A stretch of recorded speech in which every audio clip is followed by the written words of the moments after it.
बीड जिल्ह्यातील मसाजोगचे आदर्श सरपंच संतोष देशमुख यांची हत्या होऊन आज 21 दिवस लोटलेले आहेत. तरीही त्यांच्या प्रमुख मारेकऱ्यांना आतापर्यंत अटक झालेली नाही. ही पंचायत राज व्यवस्थेतील सर्वात दुर्दैवी घटना आहे. प्रचंड जनआक्रोश या महाराष्ट्रामध्ये या घटनेवरून सुरू आहे. गाव पातळीवर कसं काम करावं असा प्रश्न सरपंचाच्या समोर आहे. मी तमाम सरपंचांना राज्यातल्या विनंती करणार आहे, ती संतोष देशमुख आज जात्यात असेल तर आपण सर्वजण आज सुपात आहोत.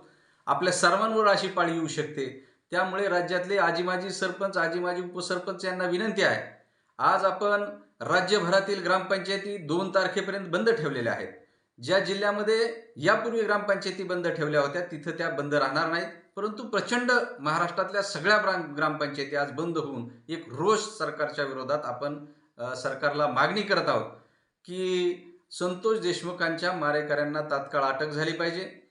जर तात्काळ अटक नाही झाली आणि आमच्या ज्या मागण्या आम्ही मुख्यमंत्र्यांना आता निवेदन दिलेलं आहे की जर या मागण्या 7 तारखेपर्यंत आमच्या पूर्ण